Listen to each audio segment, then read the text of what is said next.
So the reports on the website, as I mentioned, I would strongly suggest that you open the PDF version if you want to go check it out. I'm flipping through it now, and that's simply because it's prettier. Don't worry about catching any information in the video that I'm showing you now. I will be sharing the content in the upcoming videos as well. The report itself it's lengthy. And it's structured basically in the same way that this video city has been structured, in that it goes through the components of emotional abuse before we actually dig into the data. So the first half of the report is basically all content about what emotional abuse is, and the second half of the report is actual data. Abuse on a page. Oh my God, what a visual. There are very few moments I sit and allow myself to be proud of myself, but this page is one of them. This is a powerful piece of art. Blame, threat, and demean are the actions taken against a victim, but those actions have outcomes. A threat is made to you to make you feel fearful. Blame is laid on you to make you feel like you're obligated to do something. And demeaning comments are supposed to make you feel shame. In addition to the types of abuse, there are also vehicles of abuse. And this is where you find a lot of your terms, like popular terms that are flying around about manipulation, like gaslighting, coercive control.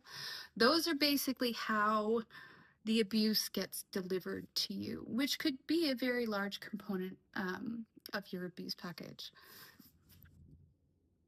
Vehicles are kind of like an amplifier of abuse, like a driver, in a sense. So I first went into this massive data set to pull out all of these, I call incidences. Like a demeaning comment is an incident. One blame is an incident. A threat is an incident. But I just wanted to clarify here, that can look very, very different. In some circumstances, one incident or one thought can be 3 sentences long. And in some circumstances, especially with insults, like they're like, you're stupid, ugly, you know, in that circumstance, the incident is just a word, just one word. Now, going into blame, threat, demean, and trying to bring out each individual thought, I started to understand that these 3 categories actually make 7. There is demeaning threats. There is demeaning blames. There is one incident that includes a blame and a threat. And the trifecta, like the ones in the middle. So anyways, I put this up on a chart so everybody understands what exactly it looks like. So I'll pull open an example, and in this example, the demeaning comment is, you are stupid. And I'll go through what that means for all of the cross categories. So this would be, something bad has happened and it's because you're stupid.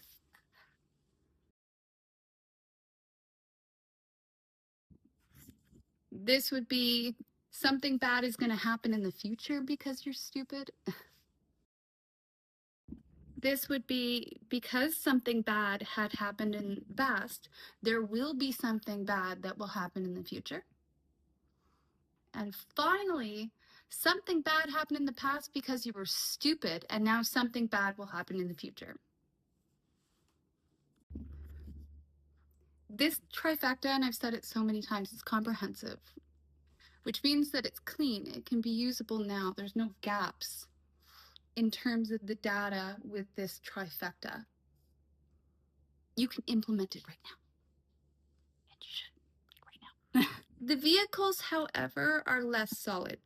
And I've added the vehicles to this report for future development.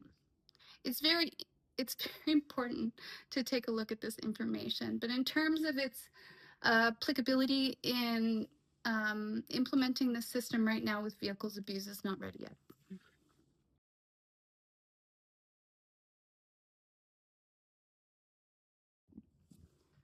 Also, I will bring this up again. This is a ratio. It's a numbers game.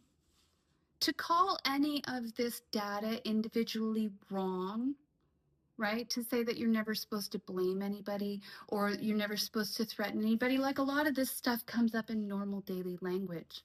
The purpose is not to demonize any individual incident. The point is to identify situations that are extremely polarized so that one person isn't basically getting eaten. In circumstances that you have toxic relationships where the toxicity exists on both sides, this will not work because the ratio will be 1-to-1. The point is to pick out instances where it's 1 to 300. In situations where it's 1-to-1 or 50-50, this won't work. One significant gap or limitation, and I'll bring this up in each individual section because it looks a little bit different for each individual section. But I don't want to say significant. I will say a gap is that the data in this data set is currently not weighted, right? There's no weight for severity, and it would be very, very difficult to apply one. Is this the same as this? No, they're not. This is significantly worse than this. And currently, the report does not accommodate for that. Again, it would be very, very difficult and individually pliable to put lines in here.